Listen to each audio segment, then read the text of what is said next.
Nós queremos agradecer ao deputado Henrique Afonso, que teve a tolerância de aguardar alguns minutos na tribuna.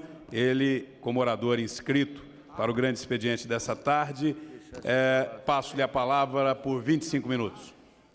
Senhor presidente, senhoras, senhores deputados, quero primeiro agradecer a Deus, né, por estar aqui utilizando esses 25 minutos do grande expediente. E antes de fazer meu pronunciamento, eu quero resolver logo uma coisa aqui. Como eu vou falar de paradigmas cristãos que fundamentam um projeto político e de desenvolvimento para a sociedade brasileira, para que isso não pareça você está associado à luta por um Estado confessional, eu quero dizer que eu sou a favor do Estado laico. Eu acredito que o Estado ele não pode estar preso, atrelado a religião nenhuma. Entretanto, eu também acredito que o Estado não pode ser laicista, de não desprezar a importância que nessa diversidade religiosa que nós vivemos no Brasil, a religião ela cumpre um papel fundamental. E o que eu quero aqui, nesse pronunciamento, é explicitar a nossa cosmovisão na sociedade a partir de uma visão cristã, uma concepção de mundo cristã. Eu hoje faço parte da Frente Parlamentar Evangélica de 76 deputados e pretendo, nessa análise, em rápidas palavras, buscar o nosso entendimento de como Deus se relaciona com a história. Segundo ponto do meu pronunciamento, identificar algumas crises estruturais que a gente vive na sociedade brasileira, econômica, crise social, crise política, crise ética, enfim, crise de valores. E uma crise cultural. Também pretendo falar que, diante dessas crises profundas, na nossa cosmovisão cristã, nós temos o entendimento da necessidade de buscarmos um encontro ou nos reencontrar com algumas utopias que levam os agentes da sociedade a não parar de lutar. Ainda quero, nesse pronunciamento, trazer a ideia de 4 dimensões da sustentabilidade como paradigmas para nortear os nossos atos, as nossas ações estratégicas na sociedade e complementar com 3 dimensões da sustentabilidade que foram desenvolvidas pela ex-senadora Marina Silva, que é a sustentabilidade política, ética e estética. Em quinto lugar, quero também trazer as orientações possibilitadoras para o encontro de um projeto que restabeleça a dignidade da vida, o fortalecimento da família e o respeito da liberdade na sociedade. E, por último, estarei fazendo uma conclusão, onde nessa conclusão vamos aqui também explicitar o que passa a ser para nós o núcleo central de um projeto político de desenvolvimento para a sociedade brasileira e os seus pilares que estarão articulados com a nucleação de um projeto de desenvolvimento para um país, para um estado, para um município. Começando pelo primeiro ponto, quero falar que a soberania de Deus, como sujeito que criou a história, está na história, rege a sociedade com a história e realiza todas as coisas para o louvor da sua glória. O que eu quero dizer é que nenhum projeto de desenvolvimento ou organização da sociedade, a definição de programas, de políticas públicas, pode desprezar a existência de Deus.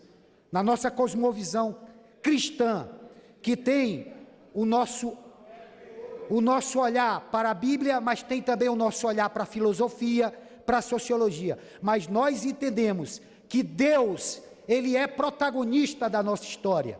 E eu não sou daqueles que olham para o nosso futuro e percebo um futuro de caos para a sociedade brasileira ou para o mundo. Acredito que Deus está conduzindo a história para um grande triunfo, embora que tenha compreensão de todas as suas menções escatológicas mas é desejo de Deus que o mundo possa expressar o seu reino de paz e de alegria. E compreendo que Deus, Ele está na história, Deus rege a sociedade com a história e está encaminhando essa história, e o seu desejo é usar o seu povo para que a gente tenha uma história melhor, uma história onde possa refletir a sua bondade.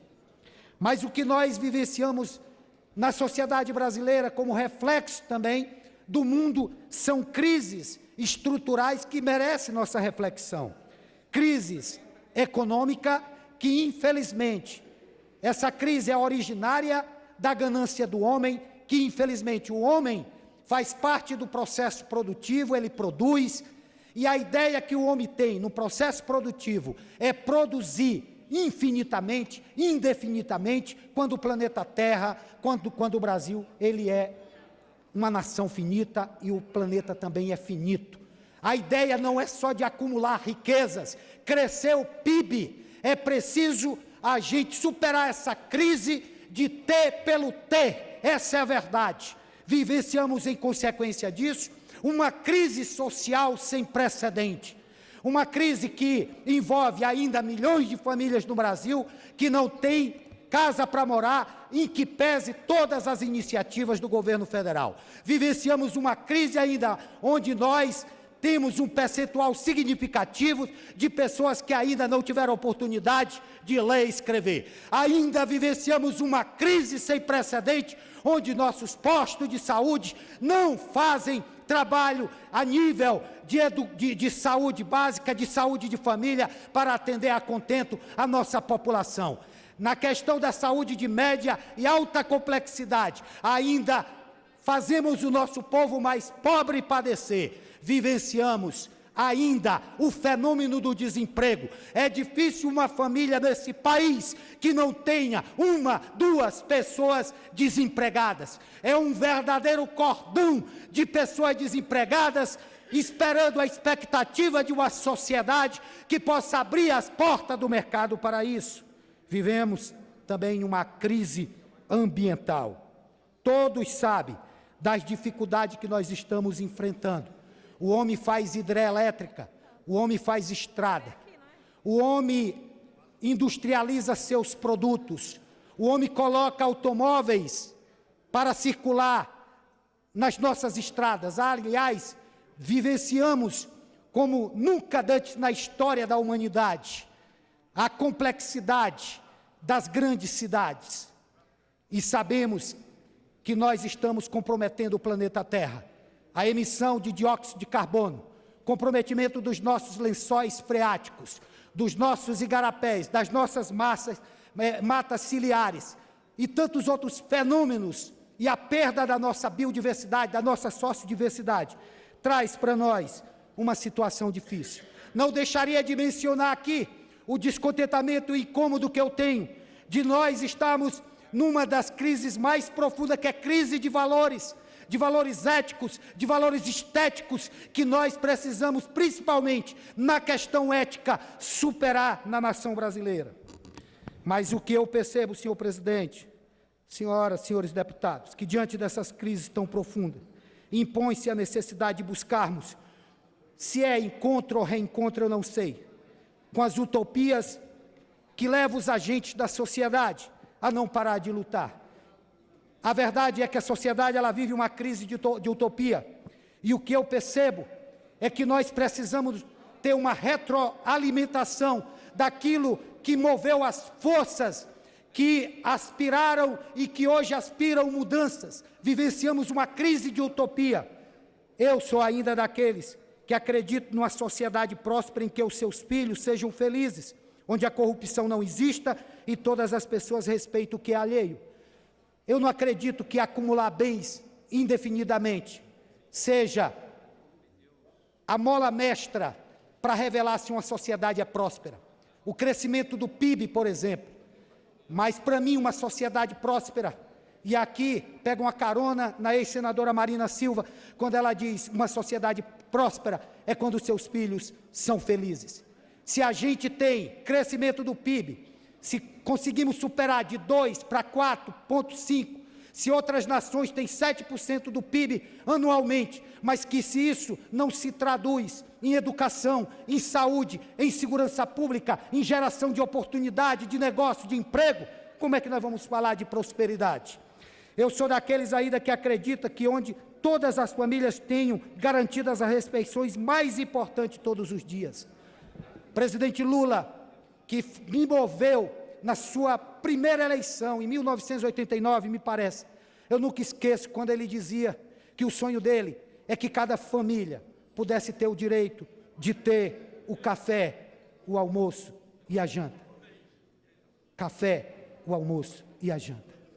E nós não conseguimos ainda realizar essa utopia, mas nós não podemos tirar de vista. Eu sou daqueles que acreditam ainda que onde a educação seja de qualidade e promova nos filhos das camadas populares uma formação sólida e transformadora que seja capaz de prepará-los para o exercício pleno da cidadania. Eu penso que todo o financiamento da educação pública deve ser direcionada para fortalecer as escolas públicas, com escolas bem equipadas tecnologicamente.